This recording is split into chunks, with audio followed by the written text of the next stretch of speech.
ক্নুড ক্নুডসেন কয়েকদিন পরপর কাদামাটি পেরিয়ে চিঠি বিলি করতে যান। গাংচিলেরা হয়তো দূর থেকে তাকে চিনে ফেলে। যাত্রা শুরুর আগে জোয়ারের খবর নেন তিনি। রাত 3টা 8 মিনিটে পানির উচ্চতা 431 ছিল।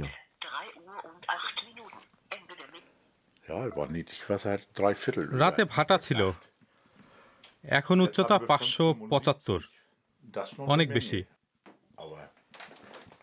তবে আমি আশাবাদী। 69 বছর বয়সী ক্নুড এখন তার ডাকঘরে আছেন, যেটি পেলভর্ম দ্বীপে তার বাড়িতে অবস্থিত। যদি ভাটার সময় পানি পর্যাপ্ত না কমে তাহলে চিঠি বিলি করা যাবে না।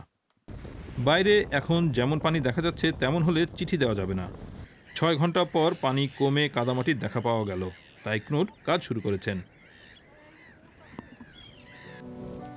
অনেক সময় ক্নুডের সঙ্গে কিছু পর্যটক যোগ দেন।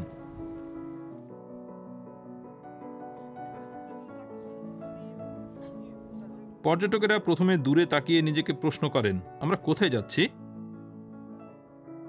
তারা আসলে ছোট্ট দ্বীপ জুদেরুগে যাবেন। জায়গাটা 6.5 কিলোমিটার দূরে। আমরা সেখানে ঘন্টাখানেক থাকব, তারপর একই পথে ফিরে আসব। ভাগ্য ভালো থাকলে আমরা ভিজব না। ক্নুড একাই হাঁটতে পছন্দ করেন, তাই কাউকে সঙ্গে যেতে বলেন না। সবাই যেতে চান? ইচ্ছা হলে এখনো ফেরত যেতে পারেন। পায়ে হেঁটে চিঠি বিলি করা একটি ঐতিহ্য, তবে এটি বাস্তবিকও, কারণ এখানে নৌকা চলার উপায় নেই।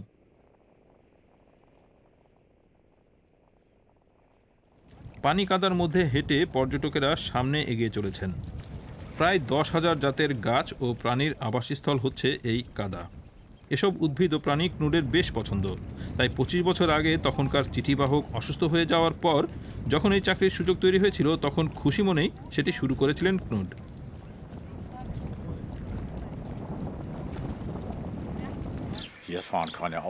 এখানে কোনো গাড়ি নেই, তাই গাড়ির শব্দও নেই, তাই আপনি পাখির শব্দ শুনতে পারেন। আর কয়েক মিটার পথ পেরোলেই গন্তব্যে পৌঁছে যাবেন ক্নুড। সাধারণ নিয়মেই তাকে সেখানে স্বাগত জানানো হয়।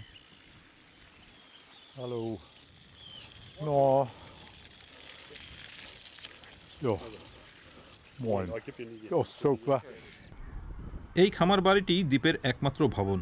ভেড়ার পাশাপাশি জুদেরুগে 4 জন মানুষ বাস করেন, মা, বাবা ও তাদের 2 সন্তান। সপ্তাহে 3 দিন ক্নুডও পরিবারের সদস্য হয়ে ওঠেন, অনেকটা পার্ট টাইম দাদার মতো। ক্নুড আমাদের কাছে পরিবারের মতন। যখনই আমরা কিছু করি, যেমন বাচ্চাদের জন্মদিন পালন করি, ক্নুডও সেখানে থাকেন। ক্রিসমাস ও অন্যান্য ছুটির সময়ও। আমার কোনো সন্তান নেই, তাই বিষয়টা এমনই। কয়েক দশক আগে জুদেরুগ রক্ষার জন্য যখন বাঁধ তৈরি করা হচ্ছিল তখন কাজ করেছিলেন ক্নুড। তখনই তিনি এই দ্বীপের প্রেমে পড়েছিলেন। গ্রীষ্মে কয়েক সপ্তাহ কাজ করেছিলাম। এই দ্বীপের সঙ্গে আমার একটা সংযোগ আছে।